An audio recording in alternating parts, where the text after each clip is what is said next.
আজ বিশ্ব পরিবেশ দিবস উপলক্ষে হালিশহর লোক সংস্কৃতি ভবনে বিশেষ অনুষ্ঠানের আয়োজন করা হয়।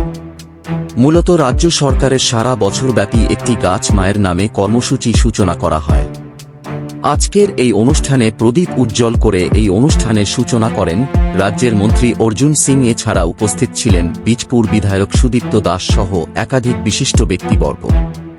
এদিন সকালে হালিশহর পৌরসভার ব্রেক পার্কে বৃক্ষরোপণ করেন মন্ত্রী অর্জুন সিং। সংবাদ মাধ্যমের মুখোমুখি হয়ে বলেন, যারা বিগত দিনে যারা পুকুর ভরাট ও গাছ কেটেছেন তাদের জায়গা হবে জেলে।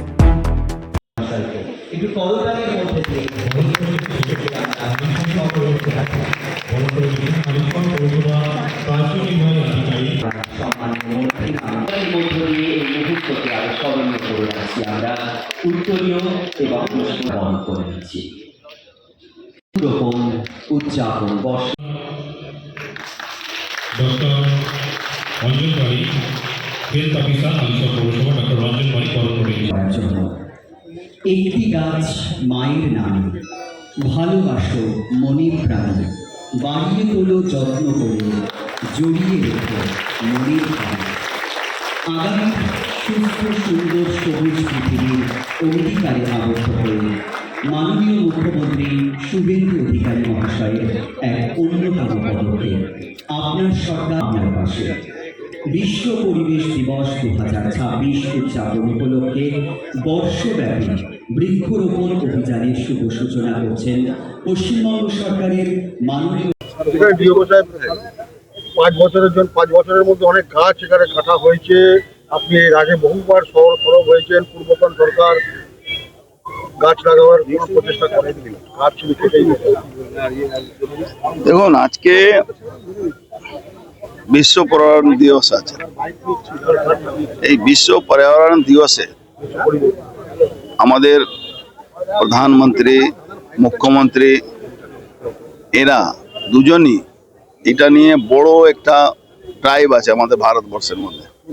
পশ্চিমবাংলা আগে তো গাছ কাটা হতো, গাছ লাগানো কোনো ব্যাপার ছিল না, গাছ কাটা ব্যাপার ছিল।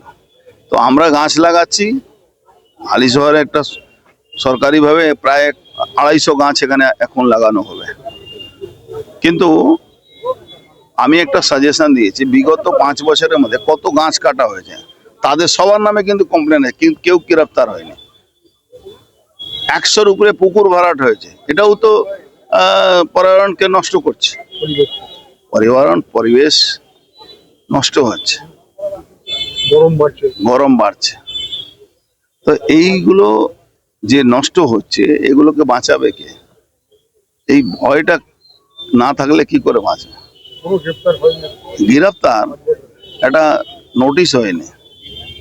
আমি ডিএফও কে বলেছি ইমিডিয়েট যারা যারা গাছ কাটার সঙ্গে যুক্ত ছিল তাদেরকে গ্রেফতার করতে হবে, এফআইআর করতে হবে। এই ধরনের অপরাধ মাফ করা যায় না, ক্ষমা করা যায় না। এই জন্য ইমিডিয়েট এর উপরে অ্যাকশন নিতে হবে।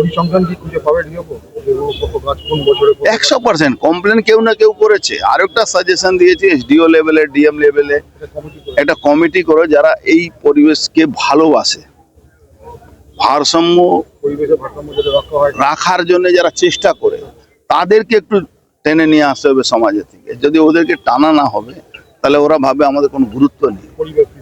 পরিবেশবিদ যারা আছে তাদেরকে নিয়ে আসতে হবে। পুকুর ভরাটে যারা বিরোধিতা করে তাদেরকে নিয়ে আসতে হবে। শুধু রাজনৈতিক কর্মী হলে এটা চলবে না।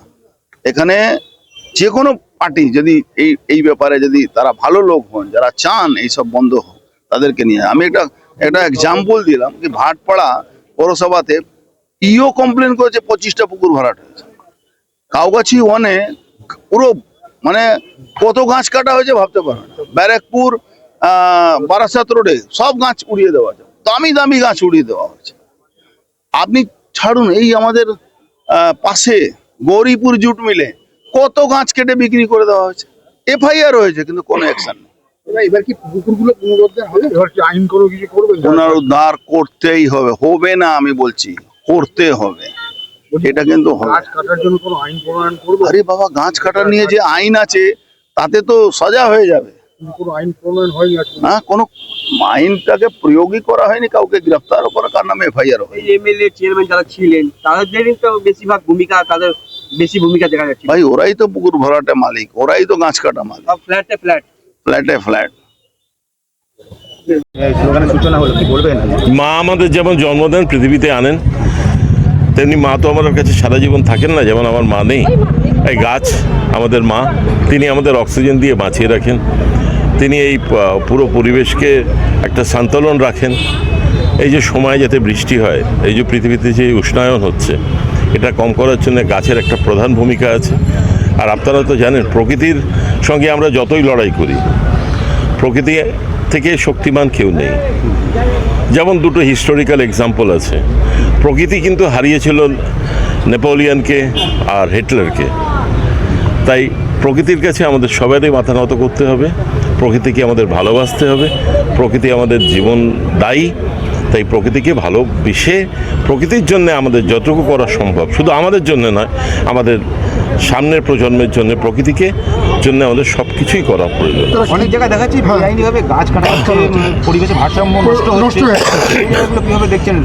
বেআইনিভাবে গাছ কাটা তো হচ্ছেই, সেগুলোর এগেনস্টে আমাদের এই পশ্চিমবাংলা সরকার আসার পরে, অর্থাৎ আমাদের পশ্চিমবাংলা মানুষের সরকার আসার পরে এটা তো বন্ধ করাই হবে। আর দ্বিতীয়ত, আজকে আমি আপনাদের সবার সামনে একটু বলে যাই, আমি কালকেই ইও সাহেব আছেন, কালকেই আমি আলোচনা করেছি, আমি চেষ্টা করব নৈহাটিকে নো প্লাস্টিক জোন করার।